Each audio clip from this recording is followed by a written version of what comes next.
an eclectic by nature, with some slight eccentric tendencies, but fully autodidactic at heart. A black male living and surviving in a section of North Baton Rouge, Louisiana, officially titled Pecan Grove, also known as Easy Town. This is the neighborhood that the infamous Terrence Boosie Badazz Hatch spoke about in his rhyme, saying, "See, my daddy was from Easy Town with Peter Rabbit sweeping clowns." This is also the same neighborhood that NBA YoungBoy has relatives who owned a restaurant, Matchbox, which was a staple in the community.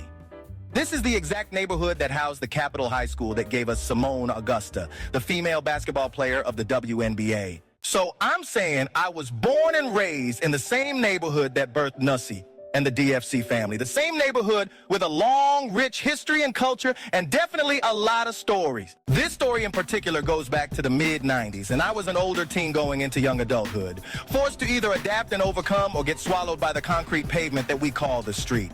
These lines on a map that separate us from them, the poor from the rich, the whites from the blacks, the thugs from the cops, and the spots where we have shootouts with ops. So one day, a homie who I knew for years, who just so happens to live up the street from me. We lived near the neighborhood park that sat between two streets that merged together that led to another street called North Street. The park was called Progress Park, bordered on Progress Street on one side and 30th Street on the other. He lived on 30th and I lived on Progress Street. So we would roll around Baton Rouge, listening to No Limit and Master P, smoking blunts, drinking liquor, and hollering at batches all day, then record music at the studio at night. Oh, I got a funny-ass story about a time when I passed my ass out when we were recording music in a dude named Kuiper's studio, who was also from Baton Rouge and was famous in the early 90s from a song called Tic-Tac-Toe.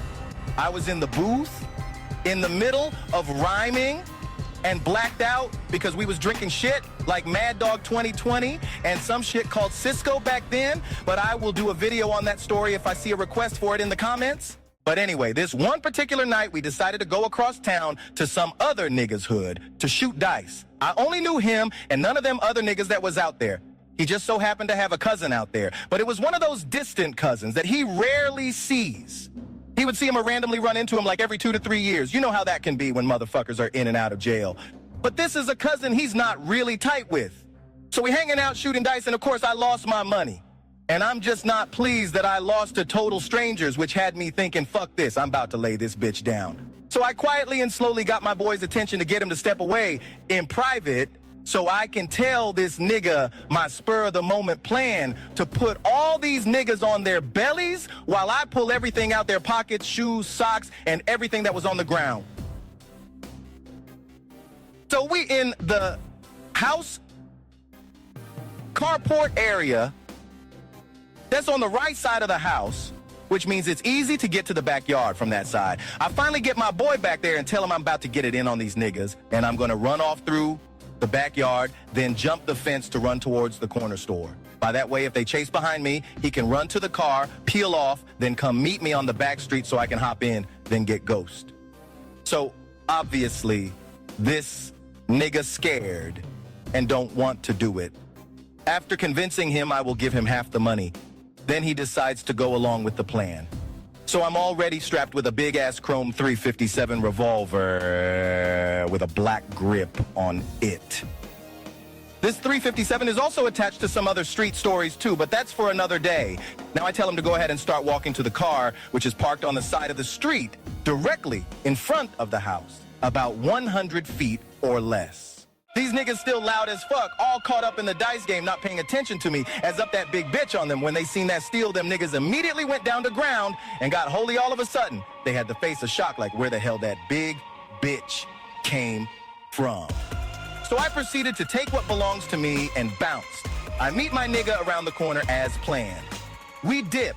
Now this nigga cousin actually played the police and snitched openly and boldly. Dude sent East Baton Rouge Parish sheriffs to my boy house, and that nigga immediately sent them bitches to my house. Now I'm on the run for armed robbery. This nigga accepted half the money, then sent them fucking cops straight to my shit. This lead to me running into my other homie, who just came home from a bid he did for armed robbery. He also is a member of the family, so I ran into him at a family member's house and didn't know he was home.